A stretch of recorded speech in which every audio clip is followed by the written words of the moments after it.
I showed my videos to my roommate, and the only feedback I got was that I seem crazy. But yeah, I get it. But note taken, I'm gonna try to see. I combed my hair, right? Shook the crumbs out my beard, right? I'll try to be a little bit more relatable, so bear with me. And if you have suggestions, let me know. Constructive, positive, reinforcing suggestions, right? So here's my thought for today. Is this division, this otherness of our mind and our reality, okay? See, you have your imagination, and you have your logical mind. You have your art and your chess, okay? And then they meet in the middle, okay? That's how you win, right? You win at life. When you're asleep, you're usually dominated by emotion, not a whole lot of logic there. And during the day, reality demands that you respond logically, okay? There are repercussions, there are results, parameters, right? Got it? But if you are manipulated into being emotional and responding emotionally in your logical daily life, then you're wrecked. That's how you're enslaved, right? Like these people losing their minds, they're not losing their minds out of logic. No, that's not how that works. And in your sleep, okay? If you're trying to sleep, right?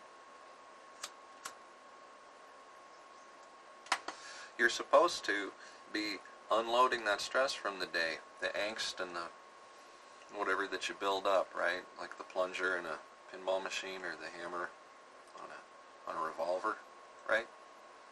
This tension's built up, and you can't punch your boss, and you can't, set fire to your neighbor's house, and you can't just blast off, and no matter how mad you get at something, you can't stare at it and make it fix itself. You can't. It just, right? So you have this emotional tension that you have to release, and you can't do it in a logical way because, maybe you're still a kid in some ways, maybe you're just not designed to, maybe you're not ready. So how do you unload it? You unload it in your dreams. That's why you're, flying around on a unicorn or, Rambo or whatever, okay? It's not really what's in the dream, it's the fact that it's alleviating the pressure from the tension, from the emotion that's permeated and dominated the part of your life that requires logic, okay? So what happens when you're logical in your sleep? How's that possible? Well, that's that brainwashing, right? That's it has to do with the alpha waves and okay, don't want to sound crazy here, bear with me. Okay, the repetition, this imprinting that we get in school and TV and subliminal messages and video games and movies and everything. It breaks on through to the other side and not in a constructive way. It comes through this logical side, and because you're so emotionally overridden, in your evening you can't process all that emotion.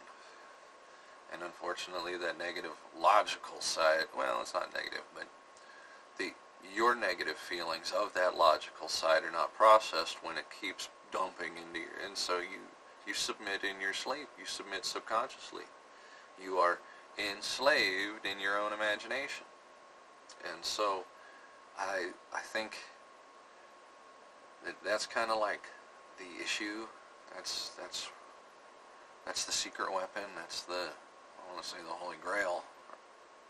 But can you reconcile logic with imagination? Do you still have imagination? Of course you still have imagination. You need to unchain it. You need to let it run free. And then you need to reel it back in once it goes a little bit too far. Once it tests the water, right? Then you got to logically reel it back in. That's you. You need to parent yourself. You need to let yourself grow, and then you also need to protect yourself from the shit that you know is really bad. So we need to unify our mind, and then unify as people, and then unify as man, and then we will create heaven on earth. The kingdom of heaven resides within us. It will not rise. It is simply there. I thank you very much. I love you all. Have a good day.